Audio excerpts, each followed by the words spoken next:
وأصحابه ومن نصره ووالاه. Assalamualaikum warahmatullahi wabarakatuh.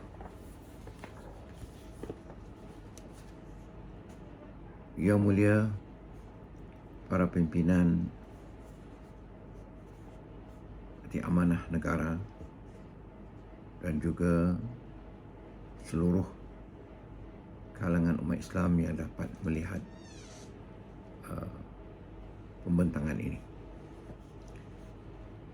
Pada pertemuan kita kali ini, insya-Allah kita akan huraikan tentang kepentingan sifat ikhlas dalam ibadah menurut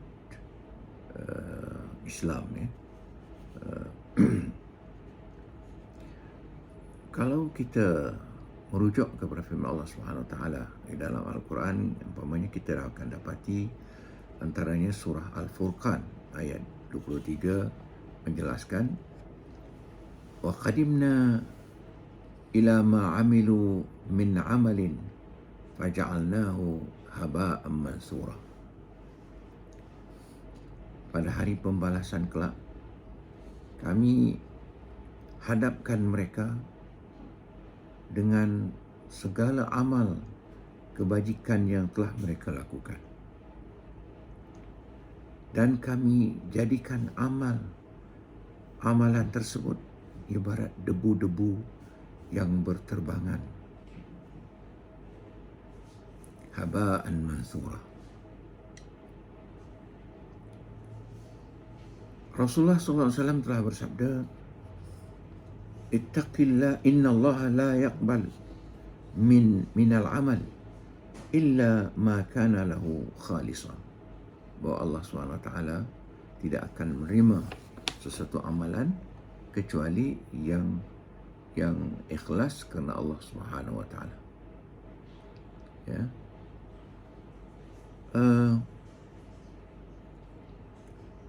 Kehidupan di dunia ini,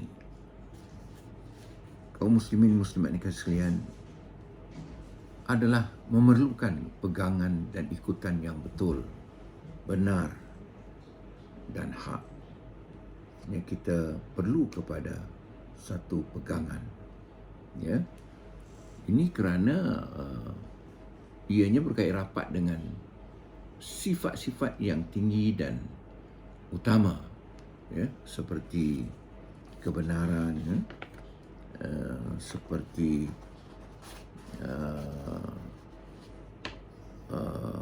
nilai-nilai yang seperti kebenaran, seperti jujur, amanah, baik dan mulia untuk dihayati ketika kita berinteraksi dengan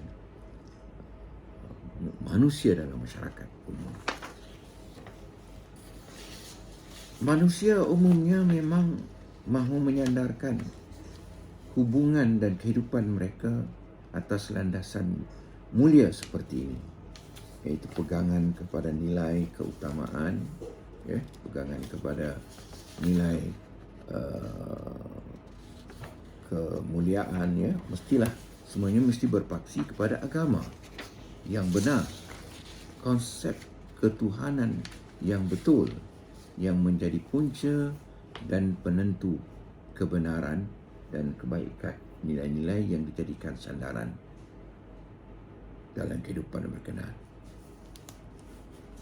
Teras kepada agama dan konsep ketuhanan yang betul adalah tauhid, iaitu pengesaan terhadap Tuhan yang Maha Esa, pencipta alam buana, Tuhan yang bersifat unggul dalam segala bidang dan ruang kehidupan. Komitmen yang bersungguh menyembah Tuhan yang benar ini menjadi asas dan kehidupan yang berteraskan tauhid dan ubudiyah kepada Allah Subhanahu Wa Taala. Inilah yang ditegaskan oleh Allah Subhanahu Wa Taala dalam surah Al-Bayyinah ayat 5, wa ma umiru illa liya'budullaha mukhlishina lahuddin hunafa wa yuqimus salata wa yu'tuz zakata wa dzalika dinul qayyimah.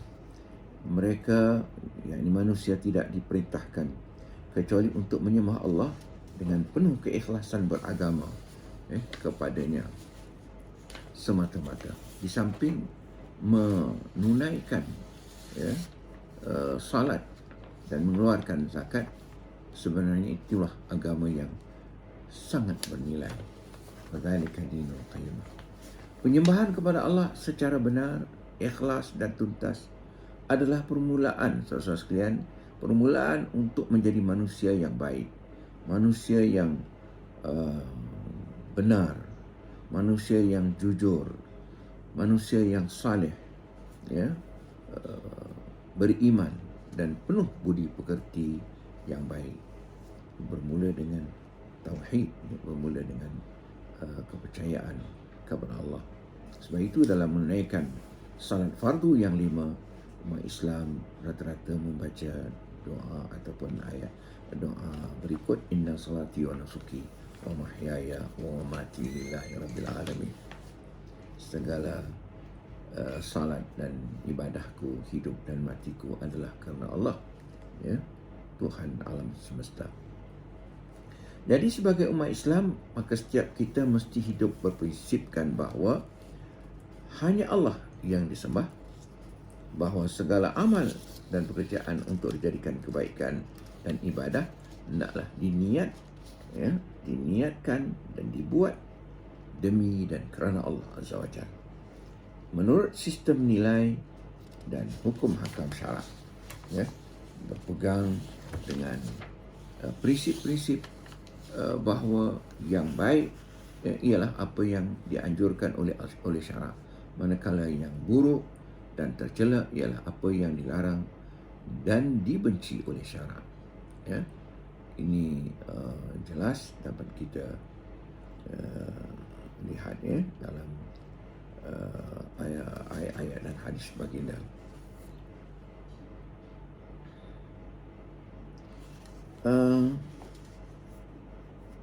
Saudara-saudara sekalian, sebab itu kita dalam kehidupan kita perlu mengerti dengan mendalam, dengan lain perkataan, baik ibadah maupun amal soleh mesti dilaksanakan dengan niat yang ikhlas dan tulus kerana Allah. Sebab itu kita perlu mengerti dengan mendalam maksud ikhlas, hakikat ikhlas, anasir penting ikhlas, kesan ikhlas, dan apakah akibat ketiadaan ikhlas, kehilangan ikhlas dalam beribadah dan beramal. So inilah perkara yang mungkin kita akan bincangkan agak mendalam pada hari ini dalam kadar masa yang tepat. Apa yang dimaksudkan dengan ikhlas? Kalau kita lihat penjelasan di sini, disebutkan secara umum kata ikhlas adalah kata yang berasal dari bahasa Arab, iaitu khalasa, khulusan, wa khalsan, artinya iaitu murni, bersih, jernih, tidak bercampur dengan sesuatu yang lain yang menyebabkan sesuatu itu menjadi kotor atau ia menjadi busuk dan buruk. Mukhlis, orang yang mengesahkan Allah secara murni, dengan penuh ikhlas. Mukhlisin, orang yang ikhlas beribadah kepada Allah Ta'ala. Mukhlas, orang yang disucikan oleh Allah, dijadikan sebagai orang pilihan yang disucikan dari kotoran atau dosa. Mukhlasin, orang yang Allah Azza wa Jalla telah memilih mereka, menjadikan mereka itu sebagai manusia pilihan. Kata ini juga dalam bahasa Melayu bermaksud hati yang bersih atau penuh kejujuran, hati yang tulus. Dan yang berikutnya adalah kerelaan, artinya ada kerelaan. Uh, Ketulusan juga bermakna ketulusan dalam mengabdi kepada Tuhan dengan segenap hati, fikiran dan jiwa seseorang. Ya, ini yang uh, kita perlu faham. Uh,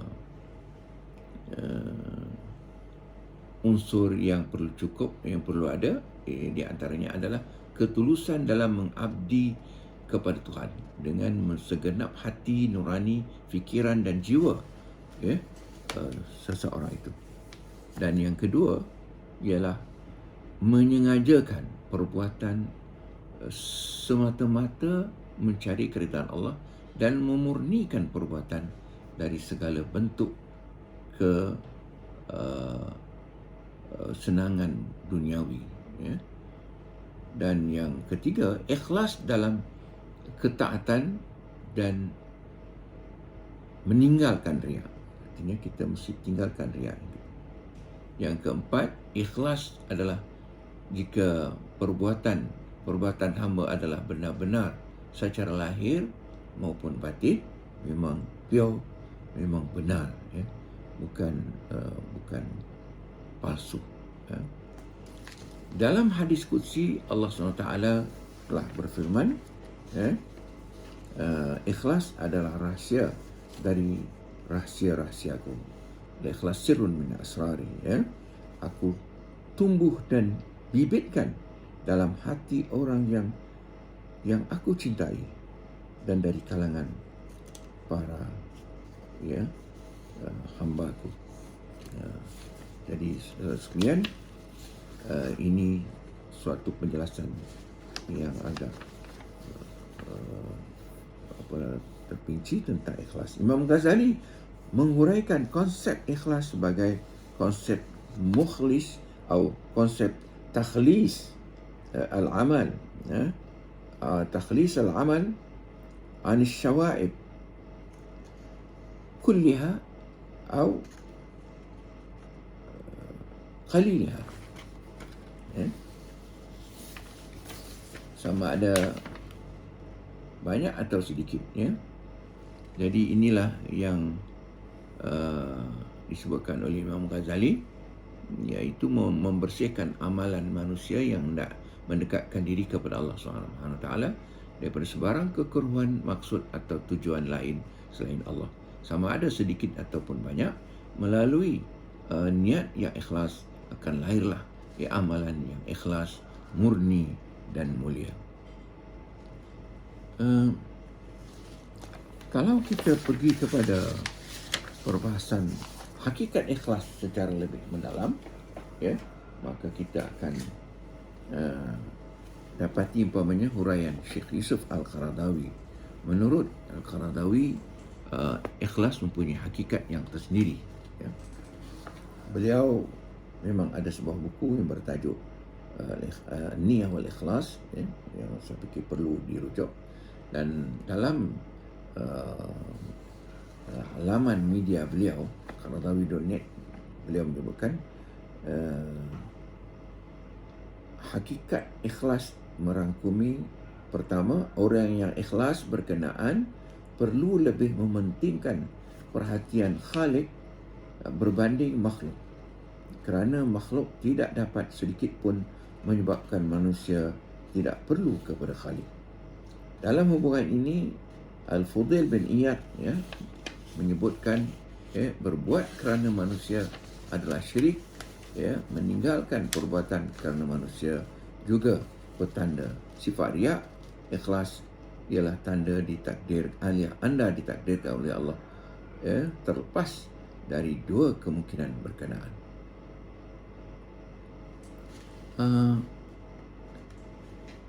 Zahir atau yang kedua, zahir atau susuk luaran orang yang ikhlas itu, ya, kata Qaradawi, sama dengan susuk batinnya.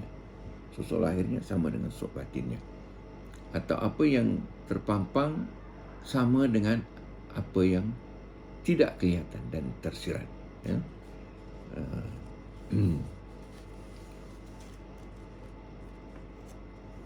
Dengan lain perkataan, ya, janganlah zahirnya kelihatan makmur, tetapi batinnya adalah punah, adalah puingan, ya.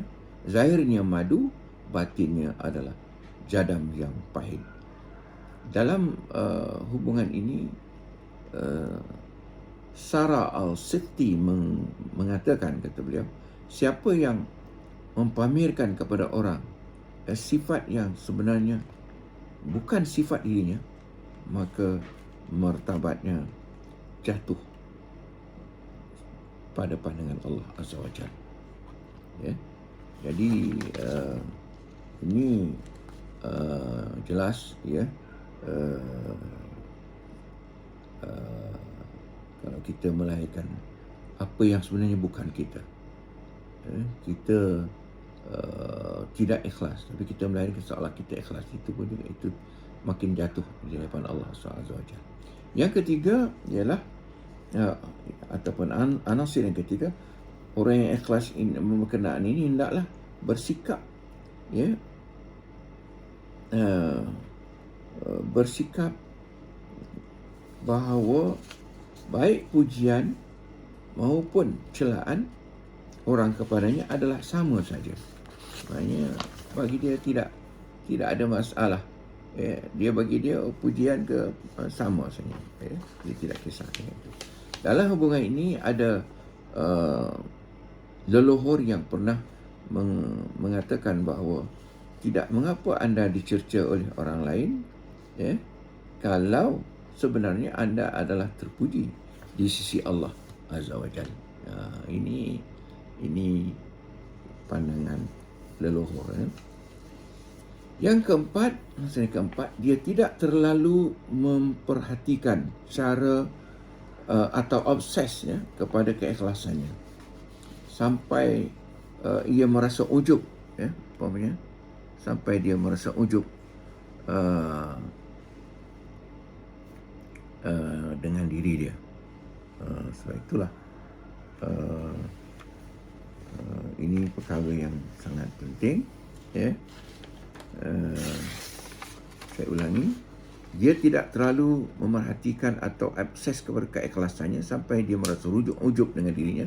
Sebaliknya ia mencela dirinya sendiri. Sebab itu golongan Al-Arifin menekankan tentang tidak perlu obses terpesona dengan amal yang kita lakukan, sehingga Abu Ya'qub As-Susi mengatakan kalau mereka bersumpah atau naik saksi bahawa perbuatan mereka ikhlas, maka keikhlasan mereka memerlukan keikhlasan yang terkini dan yang baru. Abu Bakar Ad-Daqqaq, menegaskan bahawa orang yang ikhlas itu kurang mengamati keikhlasannya. Bila Allah, mahu seorang itu meraih keikhlasan, Allah mengurangkan obses seseorang itu terhadap keikhlasannya, sehingga akhirnya dia menjadi mukhlis berbanding orang mukhlis yang lain, orang ikhlas yang lain. Ini penjelasan Al-Qardawi. Abu Osman Al-Maghribi menegaskan, ikhlas ialah apa yang seseorang pelakunya mendapat faedah dari perbuatan itu dalam suasana apapun. Ini dikenali sebagai ikhlas orang awam. Dan adapun ikhlas golongan khawas, syiri atau elit ialah hasil perbuatan yang ditakdirkan oleh Allah untuk mereka dan bukan dianggap perbuatan asli mereka.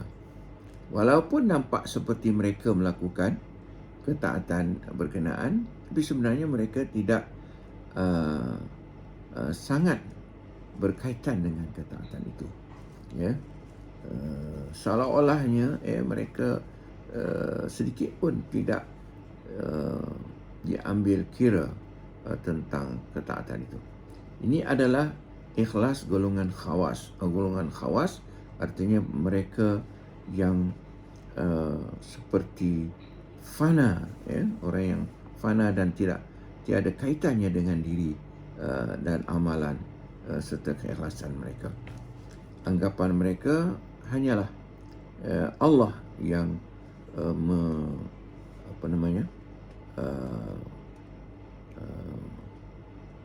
mentakdirkan keikhlasan itu untuk agamanya, sehingga mereka sendiri menjadi ikhlas dengan kerananya semata-mata, yani kerana Allah semata-mata.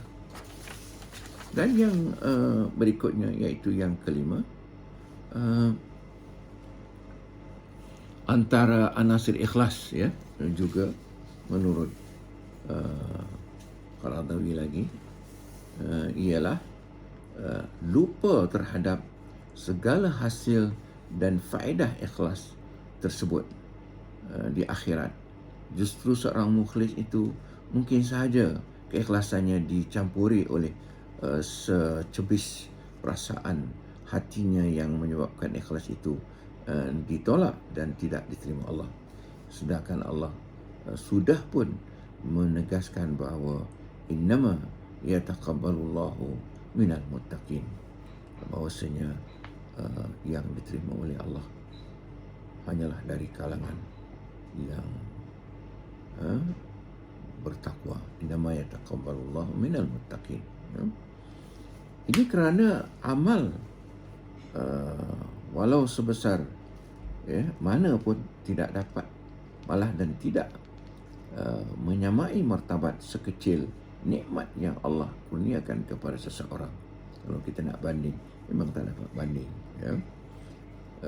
Keupayaan hamba untuk melakukan sesuatu amal ibadah, ya, amal dan sebagainya adalah dari kudrat Allah Subhanahu Wa Taala kepadanya. Allah lah yang mempunyai kelebihan dan keupayaan dalam apa jua, ya, perbuatan dan apa jua, ya, urusan. Oleh itu pada pandangan seorang yang mukhlis, ya, amal itu bukan punca milik diri, ya,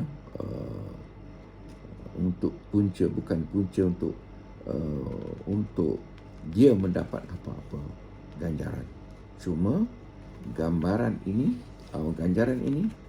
adalah ihsan Allah, ya, kekurniaan Allah semata-mata.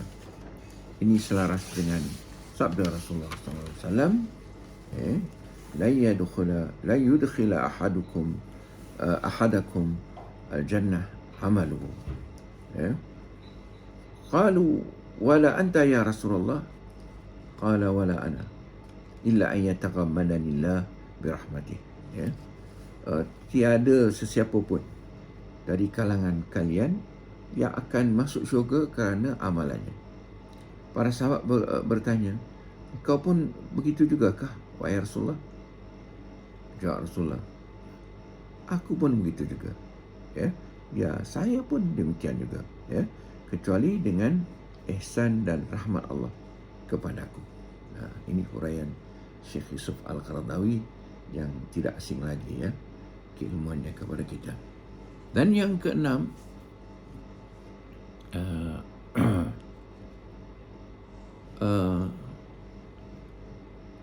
takut dan khawatir kalau ya, orang yang ikhlas itu, ya, takut dan khawatir kalau perasaan riak, ya, dan nafsunya menyelinap, ya, ketika dia berbuat dengan amal tanpa disedari. Ini kerana syaitan mempunyai berbagai terowong, ya. Kerana syaitan mempunyai berbagai terowong rahsia menembusi hati manusia. Meskipun manusia itu gagal, meskipun ia mungkin gagal dalam menggoda manusia melakukan maksiat zahir, namun dia tidak jemu untuk terus menggoda merosakkan amalan batin manusia yang beriman. Jadi syaitan menjadikan kerosakan batin ini sebagai ruang sasarannya. Memang syaitan menjadikan batin manusia, diri manusia, hati manusia sebagai ruang sasarannya. Dengan itu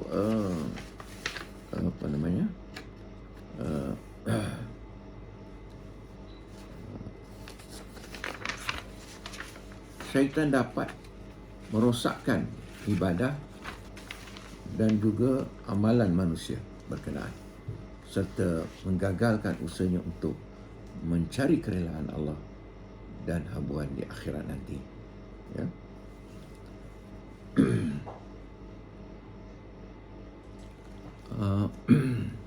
Sejajar dengan huraian itu juga beliau mengatakan, Sahal pernah berkata, tidak mengenal riak kecuali orang yang ikhlas. Justru kerana khawatir dan takut keikhlasannya rosak, dia terus memantau, mengawasi dampak selok-belok dan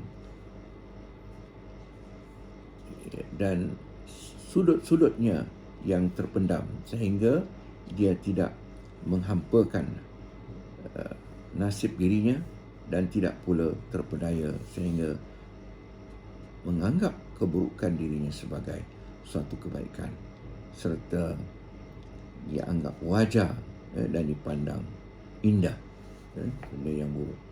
Oleh sebab itu, keikhlasan memang sukar digapai. Malah orang yang ikhlas pun memang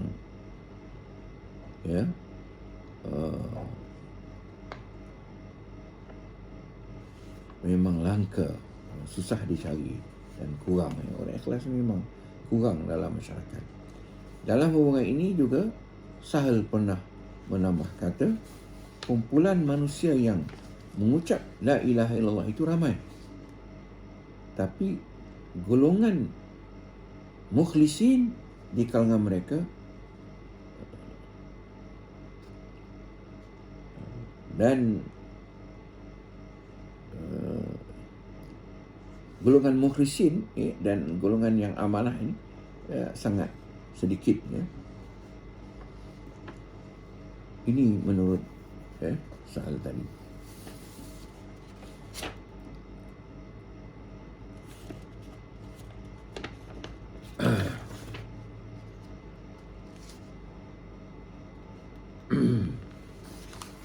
Jadi, saudara-saudara sekalian, kita telah sampai kepada penjelasan Syekh Qaradawi. Beliau mengatakan anasir-anasir yang telah kita sebutkan tadi, lebih kurang 6 tadi, adalah muqawwimat atau anasir penting, ikhlas yang sempurna. Beliau sebutkan demikian, saudara sekalian. Orang yang bahagia ialah orang yang memiliki semua anasir-anasir tersebut. Namun mereka sangat sedikit. Sebanyak mana anasir ikhlas itu wujud dalam diri seseorang, maka sekadar itulah ikhlas yang ada dalam diri mereka. So ini huraian Syekh Yusuf Al-Ghazali Al-Qaradawi, minta maaf. Dalam versi yang agak berbeza, Nur Khadijah ini seorang muslimah dari Indonesia. Dalam tesis beliau yang bertajuk Ikhlas dalam Beramal menurut Mufassir, berpendapat bahawa antara perkara dan sifat yang menjana keikhlasan, yang menunjangi keikhlasan, sifat yang menunjangi keikhlasan ialah pertama, beliau menegaskan tentang zuhud.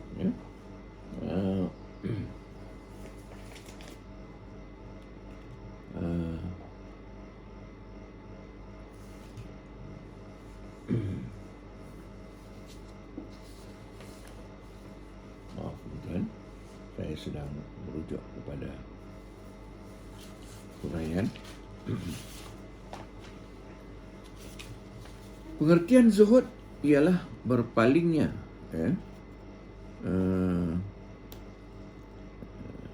kehendak atau keinginan dan sesuatu dari sesuatu ke sesuatu yang lebih baik daripadanya. Adapun hal yang menyebabkan lahirnya keadaan seperti ini ialah pengetahuan bahawa objek keinginan pertama adalah hina dan tiada artinya dibandingkan dengan objek keinginan yang kedua. Maka barang siapa yang tahu bahawa apa yang ada di sisi Allah itu lebih kekal, lebih abadi, dan bahawa akhirat itu lebih baik dan lebih kekal daripada dunia. Ia barang-barang seperti ais yang digunakan, yang dipanaskan terus-menerus, mencair akhirnya dan habis. Sementara akhirat laksana mutiara yang tidak pernah mencair dan lenyap. Dengan keyakinan seperti ini, kehendak untuk meninggalkan dunia dan mencari akhirat akan menjadi lebih kokoh, lebih kuat dan lebih teguh. Orang yang zuhud adalah orang yang berusaha melepaskan diri dari ikatan-ikatan materinya dan kenikmatan dunia. Kemudian dia berusaha dan mengerahkan segenap tenaga dan usahanya untuk beribadah kepada Allah Subhanahu Wa Taala demi menggapai redha-Nya. Jikalau orang seperti ini dipuji, maka dadanya akan sesak dan tak rela menerimanya. Dia menyadari bahawa pujian itu berasal dari makhluk dan bukan daripada Khalik. Bahkan ada yang berpendapat bahawa pujian yang ditujukan kepadanya itu mengundang unsur kesyirikan, sebab yang berhak menerima pujian hanyalah Tuhan, penguasa yang menguasai alam semesta. Orang yang zuhud hanyalah mengharapkan pujian dari Allah SWT, kerana semua pemberian dan ucapan adalah Allah. Tidak ada yang sifatnya memalsukan atau menipu. Mana yang agak hampir dalam konteks ini ialah firman Allah SWT dalam surah Al-Hashr ayat 9. Wa yu'thiruna ala anfusihim walau kana bihim khasasah wa man yuqa syuhha nafsihi wa ulaika humul muflihun. Ulaika humul muflihun. Mereka mengutamakan orang lain berbanding diri mereka sendiri. Meski mereka sendiri berhajat kepada barang-barang berkenaan. Siapa yang mengekang sifat tamak dirinya, maka mereka adalah orang yang berjaya. Dan juga dalam surah Yusuf ayat 20 Allah berfirman, wa syarahu bi thamanin bakhsin darahima ma'dudah wa kanu fihi minaz zahidin. Artinya pedagang-pedagang yang telah menyelamatkan Yusuf dari perigi buta tadi, membawanya dan menjualnya di pasaran, dan mereka menjual Yusuf dengan beberapa dirham saja, kerana mereka sebenarnya tidak begitu peduli dan tak perlu kepada Yusuf pada ketika itu. So, perkataan zahidin di sini merujuk kepada faktor yang boleh membantu keikhlasan. Yang kedua, ia boleh membantu keikhlasan inilah syukur. Syukur ialah keadaan seseorang itu mempergunakan nikmat yang diberikan oleh Allah SWT. Seseorang mempergunakan nikmat yang diberikan oleh Allah SWT itu kepada ataupun ke jalan kebajikan. Misalnya, tangan dipergunakan untuk mencari rezeki yang halal. Akal dipergunakan untuk mencari ilmu yang berguna bagi semua sesama makhluk.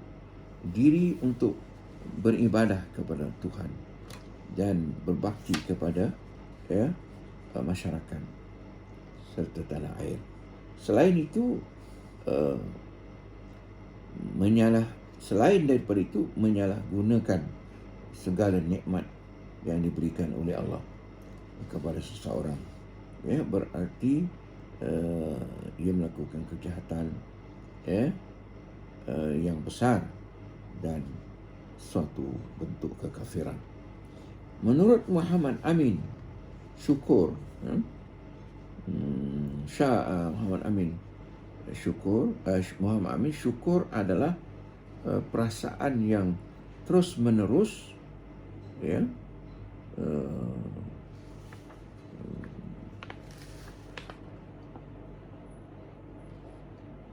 perasaan yang terus menerus akan budi yang baik dan penghargaan terhadap kebajikan. Maksudnya satu kesyukuran, penghargaan terhadap kebajikan yang mendorong hati untuk mencintai dan lisan untuk memuji, ataupun dengan pengertian lain ialah memuji si pemberi nikmat atas kebaikan yang telah dilakukannya. Dan syukurnya seseorang hamba berkisar atas tiga hal yang apabila ketiga-tiganya tidak terkumpul, maka tidaklah dinamakan ianya bersyukur, iaitu mengakui nikmat dalam batin, membicarakannya secara lahir dan menjadikannya sebagai sarana untuk taat kepada Allah Azza wa Jalla. Jadi syukur di sini adalah berkait erat dengan hati, lisan dan anggota badan. Hati untuk makrifah dan mahabbah, lisan untuk memuja dan menyebut nama Allah, dan anggota badan untuk menggunakan nikmat yang diterima sebagai sarana untuk menjalankan ketaatan kepada Allah Azza wa Jalla dan menahan diri dari maksiat kepadanya. Jika dibandingkan dengan kitab Ihya Ulumuddin, uraiannya lebih mendalam dan lebih panjang lagi. Menurut Ghazali, yang dimaksudkan yang dinamakan sabar ialah meninggalkan segala macam pekerjaan yang digerakkan oleh hawa nafsu, tetap dengan pendirian agama yang mungkin bertentangan dengan kehendak hawa nafsu, semata-mata kerana inginkan kebahagiaan dunia dan akhirat. Sabar merupakan jihad atau perjuangan di dalam menghadapi hawa nafsu untuk kembali pulang kepada Allah Subhanahu Wa Taala. Kesabaran adalah menahan diri dari kegelisahan serta kemarahan, menahan lisan dari mengeluh dan menahan anggota dari melakukan apa-apa perbuatan yang tidak terpuji. Kesabaran juga merupakan akhlak yang terpuji yang dapat dimiliki oleh seseorang. Dengan kesabaran, seseorang dapat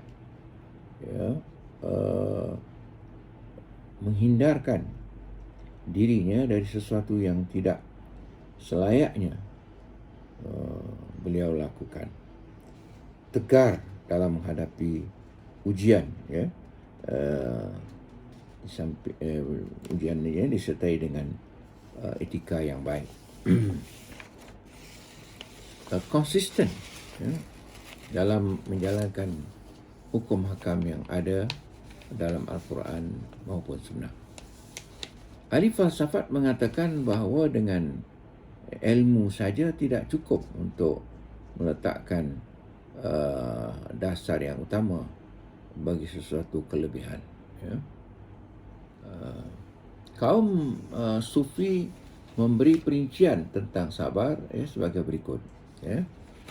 Golongan Sufi membuat perincian sebagai berikut. Pertama, sabar sebelum taat. Ya. Sabar dalam disiplin, ya. Sabar dalam disiplin, ya, dan taat. Pertama, manusia menghadapi banyak pengawasan atas dirinya, ya, dalam suatu tugas kewajipan. Oleh kerana itu, maka untuk taat dalam sesuatu tugas kewajipan, sifat sabar ini menjadi penolong dan pengawas, ya, utama. Dalam pada itu, kaum Sufi juga menyatakan sabar mempunyai 3 keadaan. Ya. Sabar sebelum taat, ya, ialah niat yang ikhlas, tujuan yang benar, merasa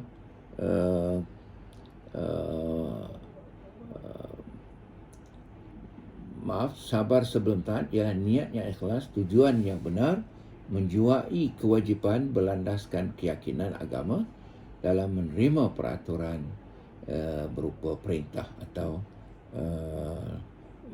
larangan Allah Azza wa Jalla. Yang kedua, sabar melaksanakan ketaatan, ialah melaksanakan kewajipan sampai selesai, sama ada berkala atau maupun terus-menerus dengan penuh tanggungjawab dan kesungguhan. Yang ketiga, sabar setelah taat, setelah ketaatan, ialah tidak merasa bangga dengan selesainya pekerjaan yang dilakukan, tidak iri hati atas kekurangan atau kelebihan orang lain, ya, dan tidak riak untuk dikagumi hasil usahanya. Dan B, sabar berkewajipan. Ya, kita mengetahui sesuatu kewajipan sahaja tidak cukup untuk dapat dilaksanakan, ya, tanpa adanya kesabaran. Dan sebaliknya, mengetahui sesuatu larangan belum tentu dapat meninggalkannya, ya, tanpa adanya kesabaran. Misalnya dalam melaksanakan ibadah seperti salat, puasa, zakat dan haji sangat memerlukan kesabaran. Bahkan mengerjakan salat 5 kali sehari, ya, adalah mendidik diri peribadi, membiasakan sabar menjadi kebiasaan sehari-hari, ya, menjalankan kewajipan agama, menuntut untuk mencari keridhaan Allah SWT. Sabar dan salat juga banyak mengandungi hikmah-hikmah yang tersendiri. Jadi, saudara sekalian, kalau kita lihat sabar dalam beberapa bahagian, menurut aliran Sufi, sebahagian sabar menurut hukum seperti berikut. Pertama, sabar yang dilakukan untuk menjauhkan diri dari segala yang haram, ya, hukumnya adalah wajib. Maksudnya sabar yang dilakukan dari segala yang haram adalah hukumnya wajib. Yang kedua, sabar yang dilakukan untuk menjauhkan diri dari segala pekerjaan yang makruh, hukumnya sunat. Ya. Sabar daripada membela kehormatan atau hak milik, maka hukumnya itu haram kalau anda tak bingkas melawan, ya, orang yang melakukan mengganggu kehormatan diri kita. Jadi sifat sabar dalam keadaan seperti ini dinamakan sabar saja'ah, maknanya harus ada keberanian. Kalau anda tak lawan, maknanya jadi hukumnya haram. Ya.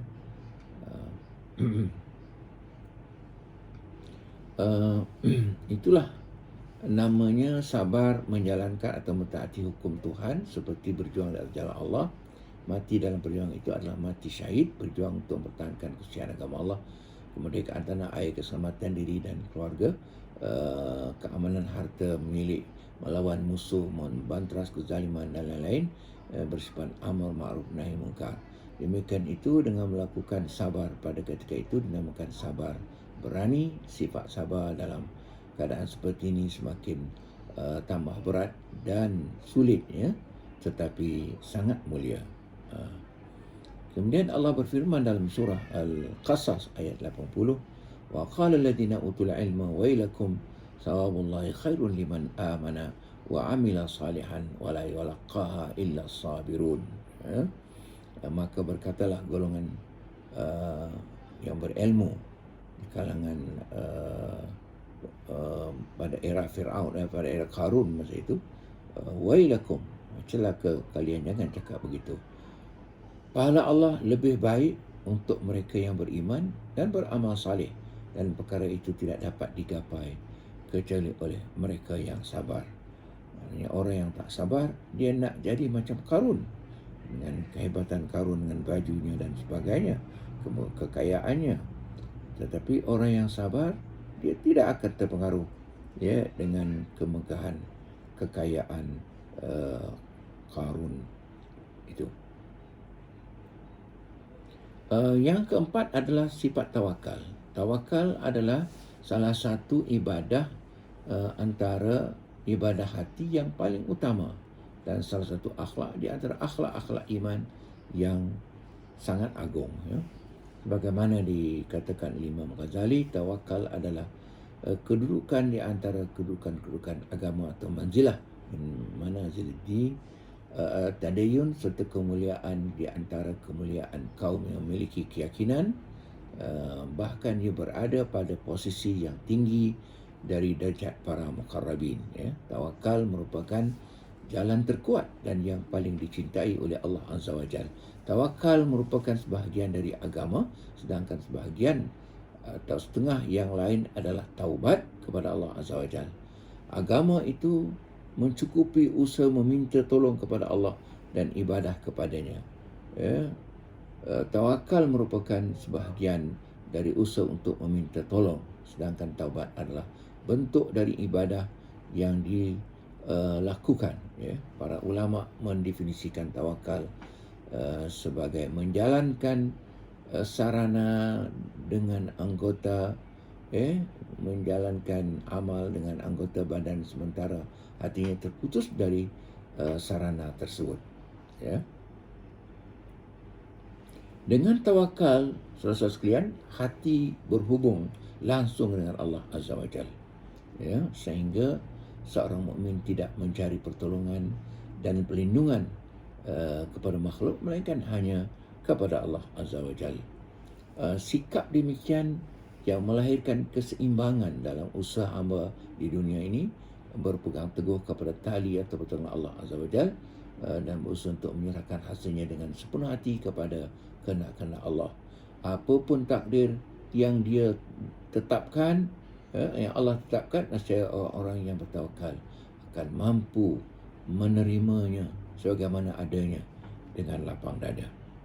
Jadi Allah menegaskan dalam surah Al-Imran ayat 159, fa idza azamta fatawakkal 'ala Allah innallaha yuhibbul mutawakkilin. Kalau anda sudah berazam, maka bertawakallah kepada Allah. Sesungguhnya Allah suka dan sayang kepada orang yang bertawakal. Seterusnya kita masuk ke perkara keempat, iaitu tingkat dan derajat keikhlasan. Tingkatan yang terendah ialah melakukan kerana amal dan mengharapkan maslahah dunia yang Allah janjikan, dan tidak melihat atau memerhatikan amalan yang dilakukan itu.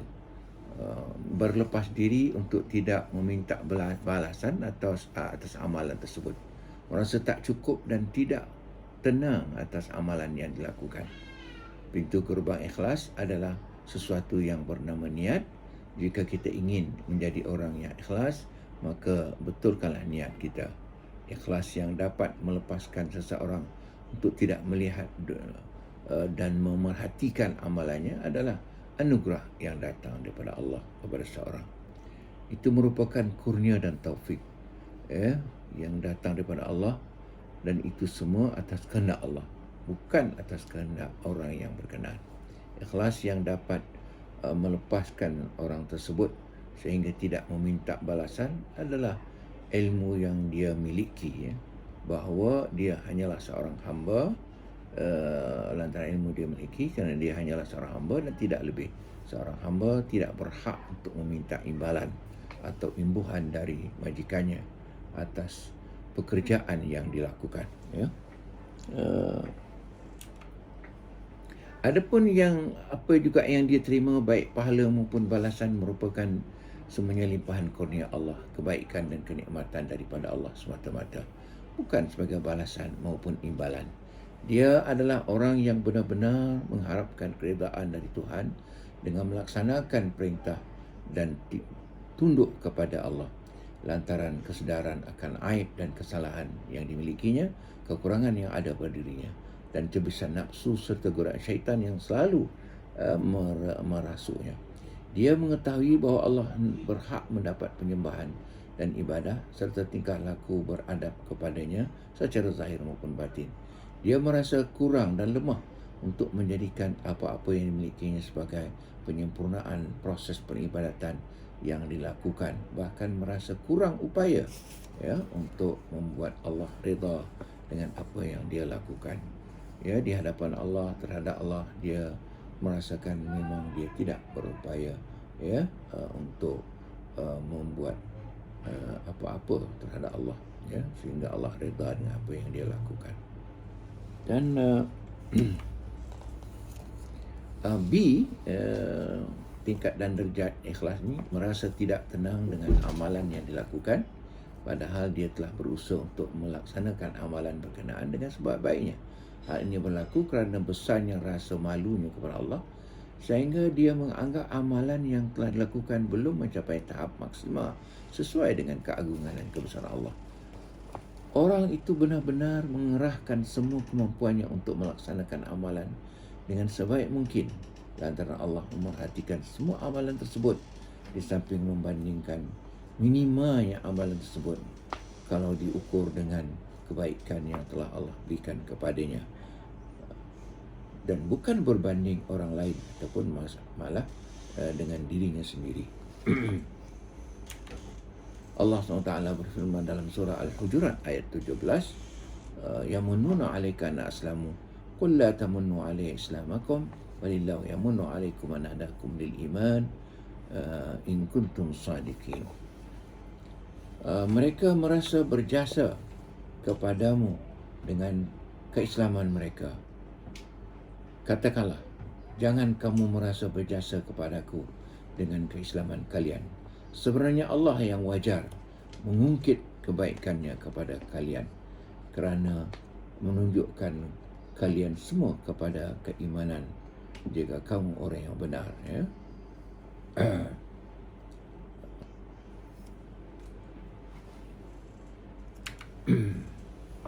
Mengikhlaskan amalan, saudara-saudara sekalian, mengikhlaskan amalan iaitu ketika seseorang menjadikannya amalan sebagai hasil dan pencerahan ilmu sesuai dengan pengetahuan tersebut, bersandar kepadanya, berjalan dan berhenti seiring dengannya, sentiasa melihat hukum hakam syar'i dalam agama, sentiasa berpegang teguh dengannya ketika melakukan atau meninggalkan sesuatu, sentiasa memerhatikan sebab dan hasil dari sesuatu amalan, suatu amalan berdasarkan pahala ataupun siksa, sentiasa melihat hukum alam, hukum alam yang mencakupi semua sebab akibat, semua pergerakan maupun diamnya sesuatu. Tidak ada yang tersisa kecuali menurut kehendak tunggal Allah Azza wa Jalla yang Maha Esa dalam semua perkara, dalam semua tindakan. berpaling dari selain Allah, berpegang teguh hanya dengannya, bertawakal hanya kepadanya, dan menjadikan semua yang dilakukan hanya semata-mata untuk dan demi Allah sahaja, ya, seperti yang diriwayatkan dalam hadis qudsi riwayat Muslim yang berbunyi, ya, aku adalah yang paling tidak memerlukan sekutu, ya. Allah berfirman, kalau Allah tabaraka taala, ana aghna syuraka an syirk, aku adalah yang paling tidak memerlukan sekutu. Barang siapa melakukan sesuatu amalan di mana dia menyekutukan aku dengan sekutu lain dalam amalan tersebut, maka nescaya aku akan meninggalkannya dengan sekutunya itu. Tinggalkan dia dengan sekutunya itu. Inilah yang disebutkan dalam hadis qudsi yang diriwayatkan oleh Abi Hurairah radhiyallahu anhu. Perkara kelima yang nak kita sentuh adalah perkara-perkara yang bercanggah dan menafikan keikhlasan. Beberapa sifat yang tercela yang mengotori jiwa manusia dan menyebabkan hilangnya keikhlasan dalam hati mereka disebabkan adalah munculnya sifat seperti sifat ujub, sifat takabur, sifat hasad, dengki, sifat munafik, dan sebagainya. Jadi kalau kita rujuk kepada perkara yang pertama, iaitu sifat ujub, ujub atau bangga diri adalah sifat orang yang membanggakan dirinya sendiri kerana memiliki kelebihan daripada orang lain. Misalnya dia kaya raya, dia pandai dan lain-lain, Orang yang seperti ini tidak merasa takut kehilangan kesempurnaan itu. Dia sangat bangga sehingga terhadap kenikmatan itu, seolah-olah semua itu merupakan satu keberhasilan, satu pencapaian diperolehi dari usahanya sendiri. Dia tidak mengakui bahawa semua kenikmatan dan kebahagiaan itu sebenarnya adalah anugerah Allah Subhanahu wa taala. Ujub adalah penyakit yang menyebabkan pengidapnya tidak mampu berinteraksi dengan orang lain secara biasa, normal dan sewajarnya. Dia tidak mahu mengikuti orang lain dan orang lain pun tak mahu mengikutinya. Kerana mengikuti orang yang mengidap penyakit ujub ini, saudara sekalian, akan membawa kepada kehancuran. Allah berfirman dalam surah Luqman ayat 18,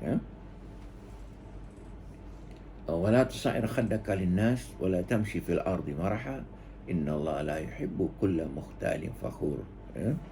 Janganlah kalian memalingkan muka daripada orang lain kerana membesar diri, ujub, dan janganlah kamu berjalan di muka bumi dengan angkuh.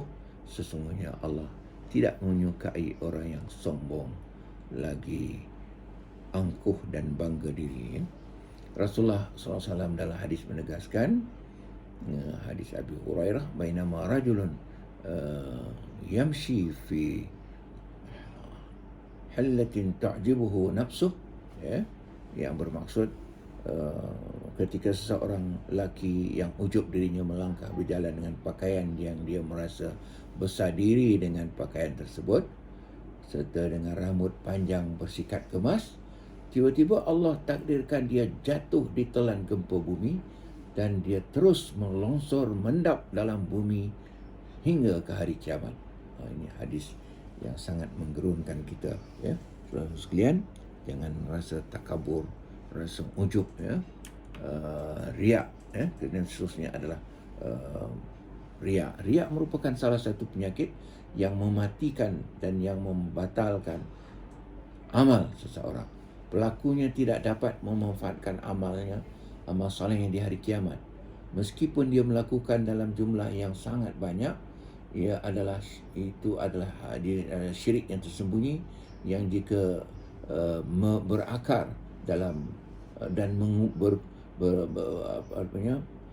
berakar di dalam jiwa, akan menjadi syirik yang sebenarnya, kerana dia menggoyahkan hati manusia, lalu hati tersebut tidak terarah kepada penciptanya yang sebenar.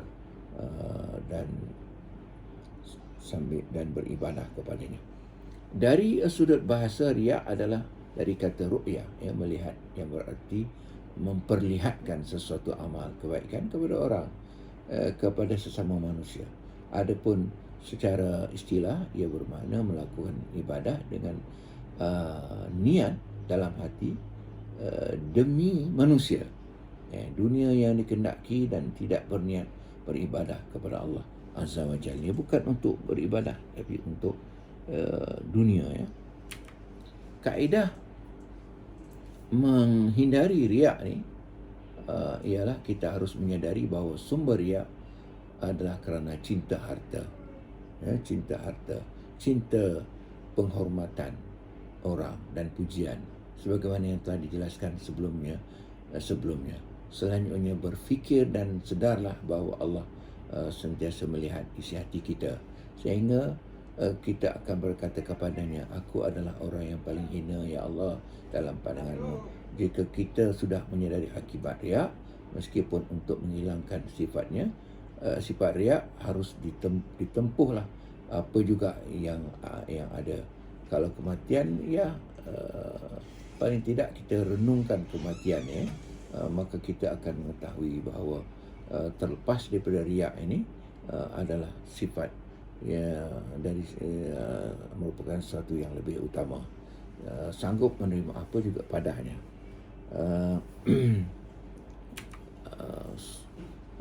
Dan sombong, takabur. Allah berfirman dalam surah Al-Qasas, wastakbara huwa wa junuduhu fil ard bighairil haqq wa dhannu annahum ilaina la yarji'un. Fir'aun dan bala tenteranya bersikap bongkak di muka bumi tanpa alasan yang benar. Malah mereka menganggap bahawa mereka tidak balik menemui kami. Sombong sebenarnya adalah salah satu sifat tercela. Maksudnya seorang itu memandang dirinya berada di atas orang lain, lalu timbul dalam hatinya rasa lebih hebat, rasa lebih kuat dan lebih tinggi dari orang lain, bahkan memandang hina kepada orang lain di samping meninggi diri, ketika bersama mereka. Jadi antara penyebab sombong ni, saudara-saudara sekalian, muncul dalam hati seorang ialah sebab pertama, sombong kerana ilmu, menganggap dirinya memiliki lebih banyak ilmu sedangkan orang lain bodoh, tak sebanding dengannya. Sombong kerana amal dan ibadah dia banyak, dia menganggap kedudukannya lebih agung di situ hanya, sedangkan orang lain celaka dan dia sendiri yang selamat oleh mati masuk neraka semua. Misalnya, Allah berfirman dalam surah Al-A'raf, sa'usrifu an ayati sa'asrifu an ayati alladhina yatakabbaruna fil ardi bighairil haqq wa in yaraw kulla ayatin la yu'minu biha wa in yaraw sabila rusydi la yattakhidhuhu sabila wa in yaraw sabila al-ghayy yattakhidhuhu sabila dhalika bi annahum kadzdzabu bi ayatina wa kanu anha ghafilin. Aku akan palingkan hati orang yang sombong di dunia ini tanpa alasan daripada tanda-tanda kekuasaanku. Walaupun mereka melihat tanda-tanda kekuasaanku, mereka tetap tak mahu percaya.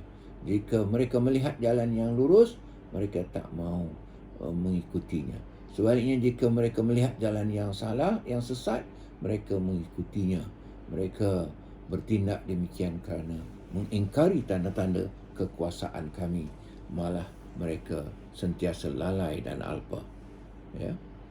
Sombong kerana kebangsawanan dan keturunan, dan meremehkan orang lain yang berbeza asal usul keturunan daripadanya. Bangga dengan kecantikan, ini lebih banyak terjadi kepada kaum wanita. Sombong kerana harta, dia merasa lebih tinggi dari orang fakir miskin, lalu menghina mereka. Kisah Karun tidak asing lagi, sebagai contoh. Yang F, sombong kerana kekuasaan, kemampuan berperang, seperti Firaun. G, sombong kerana banyaknya pengikut, penolong dan kaum kerabat. Ini juga seterusnya adalah dengki. Dengki adalah mengharapkan hilangnya kenikmatan dari orang lain yang seorang itu dengki kepadanya. Sifat dengki ini dalam suasana dan keadaan tertentu merupakan salah satu dosa besar. Ya, dosa sekalian. Sikap dengki ini merupakan buah dari sikap dendam. Sedangkan dendam adalah buah dari kemarahan. Rasulullah bersabda, sikap hasad dapat menghancurkan kebaikan seperti api yang membakar kayu. Hakikat seorang pendengki adalah orang yang tidak menyukai nikmat Allah yang dikurniakan kepada saudaranya, sehingga dia merasa senang jika nikmat tersebut hilang darinya. Jika ia membenci nikmat yang diperolehi saudaranya dan tidak berusaha untuk menghilangkan nikmat tersebut, tapi dia menginginkan nikmat yang sama pada dirinya, maka itu disebut ghibtah, ya, bukan dengki, tapi ghibtah, ya, dalam bahasa Arab, atau mungkin boleh kita katakan sebagai iri hati. Ya. Rawatan dengki ini adalah dengan menyedari bahawa sikap hasad dengki boleh membahayakan diri kita di dunia dan akhirat. Bentuk bahaya di dunia,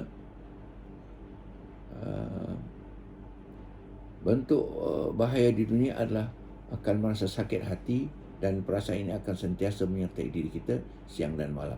Adapun bentuk bahaya di akhirat adalah hadirnya sifat marah kerana nikmat Allah, sehingga dengan itu orang yang dihasad mendapat pahala dan anda mendapat dosa. Jika kita sudah menyedari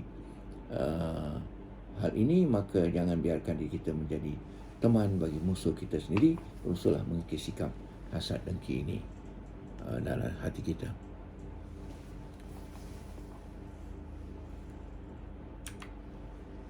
Berikutnya adalah munafik.